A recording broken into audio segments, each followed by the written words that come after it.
finally, WP Night Owl. Take it away. Good evening, everybody. I'm introducing tonight WP Night Owl. Now, who is WP Night Owl? WP Night Owl is firstly me, the founder and genuine night owl. And secondly, my husband David, who is here tonight, who's my co-founder and also my daytime relief. The parent company is Pajama Web. That's where basically we started from. That's my web design solutions company.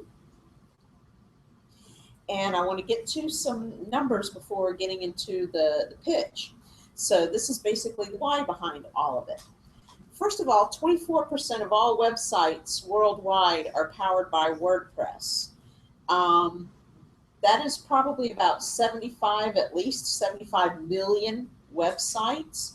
And it's split virtually 50-50 or about 50-50 between WordPress.com, which is a hosted solution like Blogger, or and the other is WordPress.org, or the self-hosted WordPress that you download or you install, through a one-click on your host.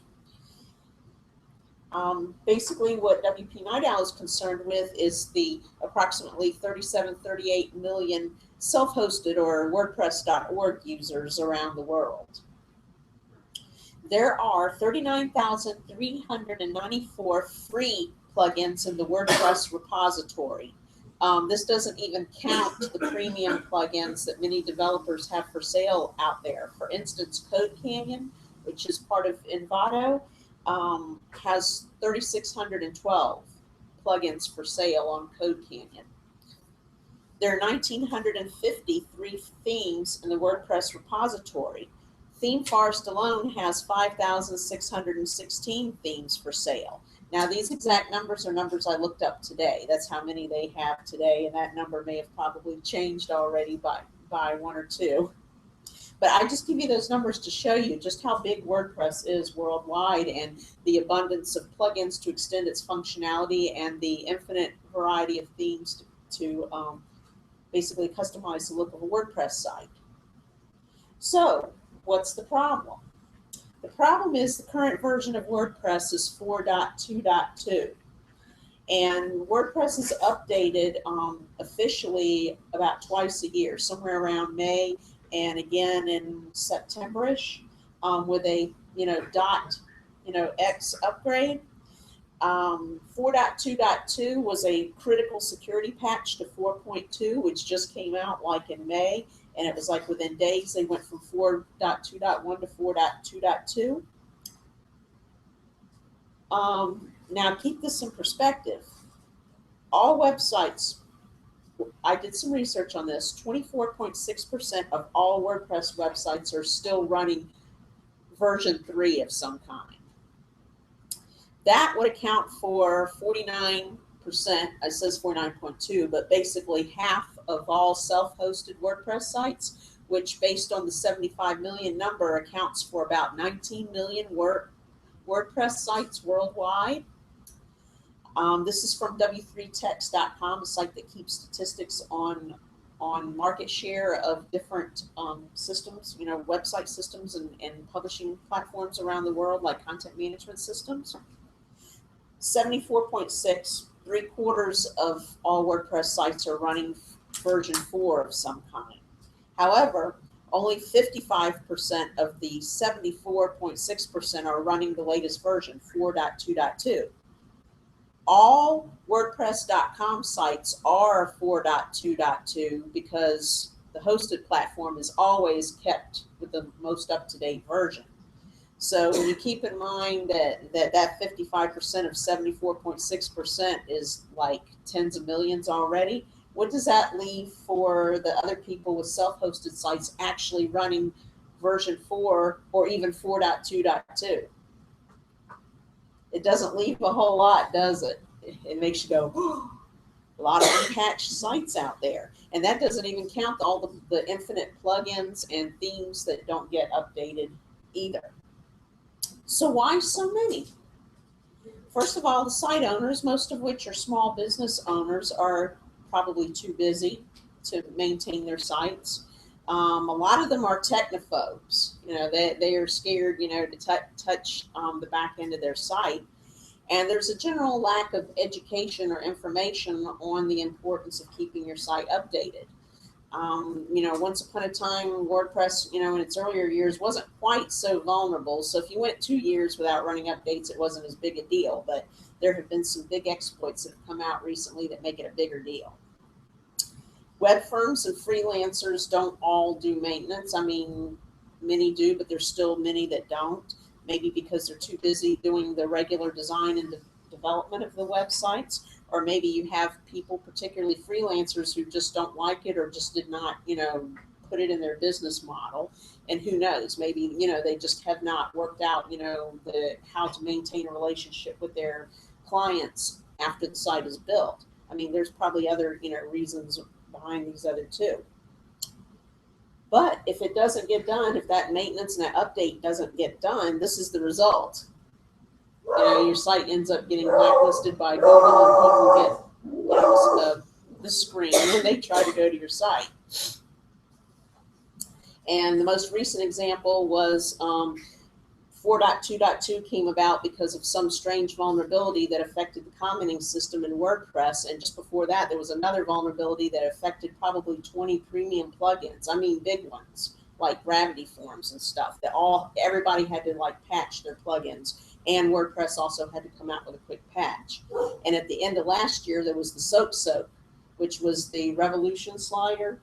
That's a very popular premium slider that people use to put the front page slider on their website. It caused a lot of havoc on unpatched sites. So, I'm a web designer, I have, struggled with trying to work out some kind of retainer arrangement with clients. And when it's one-on-one, it's a little difficult. But basically what I come up with, because this is something that is becoming a new thing in the WordPress world because there's such a great need, is providing maintenance services. So that's the solution I provide, is WordPress Managed Services by the WP Night Owl. So what are managed services?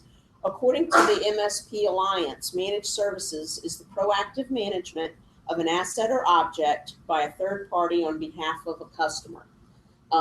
Usually it pertains to IT services like, computers and networks, but it can pertain to other digital services or even something that's not digital. It just is proactive management, is managed service.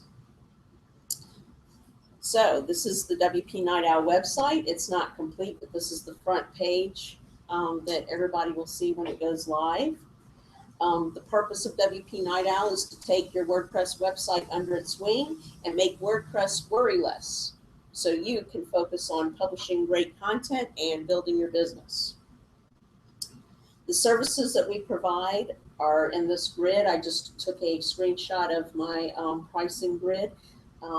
It's not very clear. I apologize for that. But basically what we do is all plans start out with regular core, which is the WordPress version, plugin and theme updates. I'm having to look at the screen because I can't see it very well on here. Daily backups to the cloud. I'll be updating sites daily to Amazon S3. Daily security scans, uptime monitoring, and email support, and access to video tutorials for people who need some help, learning how to publish regularly to their site. Upgrades for the mid-level and the upper-level sites will include additional hours of service that can be used for whatever they wish. Basically, you pay month to month and it's on a retainer. If someone gets the highest level, then they would be provided with regular SEO site audits and monthly site stat reports so that they can see how their site is performing and get recommendations on how they can make their site rank better and also perform better. Plus up to 2 hours of my hourly time, which can be used for site search engine optimization or for, whatever. So to get traction, that's a new word that I learned about startups. That basically means, the rubber meets the road and you get some forward momentum. How am I going to promote this thing? Right now, the first thing I'm going to go to is my Pajama Web client base. I already have 2 people who are ready to go. As soon as I, get can send them an invoice, they will go on plans. In fact, one of them is already on a, one-on-one retainer, case-by-case retainer basis. I will ask for business and recommendations from my remaining clients, several of which have already expressed some interest in WP Night Owl. I also have people that I have made contacts with through networking and other prospects who I may not have made a website client, but may still be interested in my maintenance services. I will also be blogging on this site with related articles regarding WordPress security, things that are, WordPress in the news, social media, promoting your business through your website and that sort of thing that would be useful to site owners. I'll be using Facebook, both organic and targeted ads, tweets, LinkedIn, and possibly Google AdWords. I'm not sure to what extent, but I am looking to promote through that. Next steps in the future, once I get rolling really good with regular small business clients, I'm looking into starting an affiliate and or partner program with other freelancers and small firms who could offer the WP Night Owl maintenance services as a value add in addition to their design services if they, are not able to offer that themselves. And I may be looking into the enterprise market, meaning going beyond the 3 tiers that I just posted up there. So basically, that's all I have for now. Has anybody got any questions? Certainly. This seems like a really good idea. So this kind of reminds me of like with the HVAC installer, something from a service contract, your air conditioning is the same kind of thing. Well, there's no contract though. This will be purely month to month. So basically, your credit or debit card is billed at the beginning of the month. You receive the service, and if you don't want to continue, you just cancel. There are some similar services that would have you pay in advance for a year. It's probably billed similar to like hosting plans, but I have decided not to set up a contract, per se. Is that what's kind of unique about what you're doing? So it's not a contract? Probably so. And also there's just not, a whole lot of businesses that their sole business is maintaining sites or doing small jobs. Usually it's something that's kind of wrapped into a whole package thing. Right. Okay, I'm just trying to see who's next. Yes. So the first thing that I noticed was seems like that with all of the services that you had listed that you could provide, it seems like it would be a lot of work for you. How much of that can you automate, and at what point would you have to get additional help? Okay. Good question. It won't be just me alone. It'll be my partner, David, but we won't be manually managing every site. Basically, the most manual part of it is getting a brand new site when they sign up under a system. I do have like a hosted platform based on WordPress where I can pull sites under, and that platform will automate the updates. And I just have to go in periodically and sometimes have to enable some updates, turn some off, or just monitor them. So a lot of the that routine stuff like checking for the plugin, or the WordPress updates and doing the scans and whatever will be scheduled. Okay. So no, I'm not logging into every site doing that. That's part of the beauty of it. And that's probably why a lot of freelancers don't do it, because when you do it case by case, they may not have figured out a plan or invested in a platform that would enable them to automate the process. I think it was back there. Yes, you had a question. I was thinking, have you considered offering a service where you fix a problem? When WordPress goes bad, it's bad. I mean, you're like, the site's down. I don't know why. My client's yelling at me. And I was wondering if you could somehow let those people know that you know how to make your project. Well, one of the purposes of coming under the WP Night Owl maintenance service is to hopefully minimize that and not have to worry about it. I'm definitely aware of that. That is very much an issue that an update will break a site. That's another reason which I did not list that would be why your ordinary user would not update a site, because maybe they did have a bad experience or they heard by word of mouth that someone else did. Well, that, I was gonna ask you, thought about that as like a funnel to get people into your service, that once they get burned. Oh yes, you can say, definitely. like, I'll fix it now, but I really recommend it now, this doesn't have to be again. So you could somehow, I don't know how you get those people. I actually have in mind, when people come on board, a certain set of criteria to get them in just on the regular monthly. And if they don't meet those criteria, there may be a setup fee, because obviously there will need to be some, stuff under the hood that would need to be fixed, and then they can just be maintained. And the other thing is, in the process, once they're on board, if an automated update does break something, because we would be constantly monitoring it, we can quickly roll it back, possibly before the client even knows anything. And then we can send them an email, detailing, what happened or what we had to do. So yes. The way that you're automating the updates of all the sites, it's probably not proprietary, but is it something that that not many people know about? It's not the way that you're doing it. It's not secret. It's one that you can look up. There's about 3 or 4 different platforms that are used for managing multiple WordPress sites, and this is one of them. This is one, it's not a software as a service. It's one that I have to install in WordPress, but I use it on a standalone site. And, I have to have sufficient server resources to run it, so that when it runs the updates and the automated updates, the backups and the automated updates, it doesn't like crash the server. But it's one that, if anyone wants to know, I'll tell you after the question period's over. Yes. Hey, you mentioned monitoring after an update. How are you monitoring?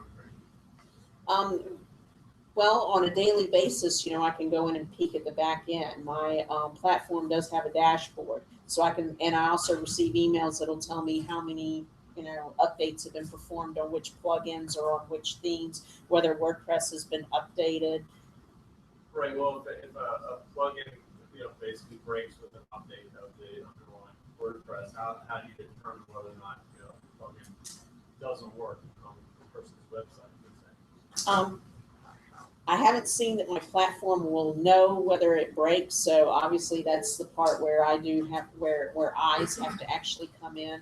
Have you considered some test software that actually kind of produces clicks on different parts of the site, so you can kind of reproduce automate that when the site's working, when you first install it or whatnot? If you actually manually test, you can record clicks and whatnot, and responses through like your HTML coming back and whatnot.